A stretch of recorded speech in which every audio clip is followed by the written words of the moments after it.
ಇವತ್ತು ನಮ್ಮ ತಮ್ಮನ ಪಿ ಜಿಗೆ ಬಂದವನೇ ಏನಕ್ಕಂತ ನಾಳೆ ವಿಡಿಯೋದಾಗ ಹೇಳ್ತೀನಿ. ನಮಸ್ಕಾರ ಗೈಸ್, ಗುಡ್ ಮಾರ್ನಿಂಗ್. ಬನ್ನಿ ಇವತ್ತಿನ ದಿನ ಸ್ಟಾರ್ಟ್ ಮಾಡೋಣ. ಬೆಳಗ್ಗೆನೆ ಕಾಂಕ್ರೀಟ್ ಮಾಡಿದ್ರು. ಕಾಂಕ್ರೀಟು ಸ್ವಲ್ಪ ಚಟ್ನಿನ ಹಾಕೊಂಡು ತಿನ್ಕೊಂಡು ಮತ್ತೆ ಕಾಲೇಜ್ ರೆಡಿಯಾಗಿ ಮತ್ತೆ ಕಾಲೇಜ್ ಕಡೆ ಬಂದೆ. ಗಾಡಿನ ಸೈಡಾಗಿ ನಿಲ್ಸ್ಬಿಟ್ಟು ಮತ್ತೆ ಕಾಲೇಜ್ ಎಂಟ್ರಿ ಆಗಿ ಯಾಕಂದು ಸ್ವಲ್ಪ ಪ್ರೋಗ್ರಾಮ್ ಟೈಪ್ ಮಾಡ್ಬೇಕಾಯ್ತು. ಪ್ರೋಗ್ರಾಮ್ನಲ್ಲಿ ನೀಟಾಗಿ ಟೈಪ್ ಮಾಡ್ಬಿಟ್ಟು ನಮ್ಮ ಹುಡುಗರು ನೋಡಿ ಮುಚ್ಚಿಕೊಂಡವ್ರೆ, ವಿಡಿಯೋ ಮಾಡು ಅಂತ ಹೇಳ್ಬಿಟ್ಟು.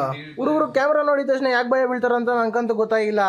ಯಾಕಂದು ನಮ್ಮ ಹುಡುಗರೆಲ್ಲ ಬೇಗ ಮುಗಿಸ್ತಾವ್ರೆ. ಸ್ವಲ್ಪ ಏರಾರಿತ್ತು, ಅದನ್ನ ರೆಡಿ ಮಾಡ್ತಾ ಇದ್ರಿ ನೋಡ್ರಿ. ನಮ್ಮ ಫ್ರೆಂಡ್ಗಳೆಲ್ಲ ಮುಗಿಸ್ಬಿಟ್ಟು ನೋಡ್ರಿ ಆರಾಮಾಗಿ ಕುತ್ಕೊಂಡು ಮಾತಾಡಿ ಹೇಳ್ತಾವ್ರೆ. ನೀಟಾಗಿ ಮುಗಿಸ್ಕೊಂಡು ಮತ್ತೆ ಪಿ ಜಿ ಕಡೆ ರಿಟರ್ನ್ ಬಂದಾಕಿದ್ನಿ. ಇವತ್ತು ನಾನು ರಿಟರ್ನ್ ಹೋಗಿದ ತಕ್ಷಣ ನೋಡ್ರಿದ್ದೇನಂದ್ರೆ ನೋಡ್ರಿ, ನಾನು ಇವತ್ತು ಗಾಯ ಆಗಿದ್ದು ವೆಲ್ಡಿಂಗ್ ಇಕ್ಸ್ಬಿಟ್ಟವ್ರೆ ಅಂಕಲು. ಗಾಯ ಹೆಂಗಾಯ್ತು ಅಂತ ನೋಡ್ಬೇಕಂದ್ರೆ ಹಳೆ ವಿಡಿಯೋಗ್ಲಾಗ ಒಂದ್ಸರಿ ಲುಕ್ ಹಾಕೊಂಬರ್ರಿ, ಹಂಗೆ ಫಾಲೋ ಮಾಡ್ಕೊಳ್ರಿ. ನಮ್ಮ ಫ್ರೆಂಡ್ ಫೋನ್ ಹಾಕಿದ್ನು, ನಮ್ಮ ತಂಗಿಕ ಗಿಫ್ಟ್ ತರಬೇಕು ಅಂತ.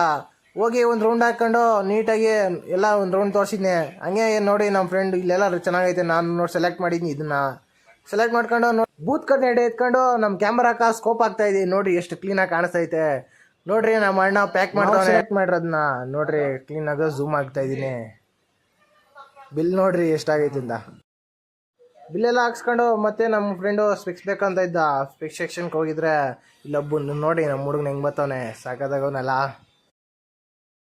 ಈ ಒಂದು ಅದ್ಭುತವಾದ ಕ್ಷಣಕ್ಕೆ ಭಾರತವೇ ಸಾಕ್ಷಿಯಾಗಿದೆ. ನೀಟಾಗಿ ಗಿಫ್ಟ್ ಪ್ಯಾಕ್ ಮಾಡಿಸ್ಕೊಂಡು ಮತ್ತೆ ಪಿ ಜಿ ಕಡೆ ರಿಟರ್ನ್ ಎತ್ಕೊಂಡು ಬಂದಾಕಿದ್ರಿ.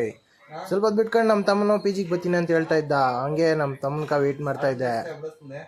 ನಮ್ಮ ತಮ್ಮನ ಬಂದು ಹಂಗೆ ಪಿ ಜಿಗೆ ಕರ್ಕೊಂಬಂದು ಸ್ವಲ್ಪ ಊಟ ತಿನ್ಕೊಂಡು ಇವತ್ತೊಂದು ದಿನ ಮುಗಿಸ್ತಾ ಇದ್ದೀನಿ. ನಾಳೆ ಸಿಕ್ಕೋಣ. Bye friends.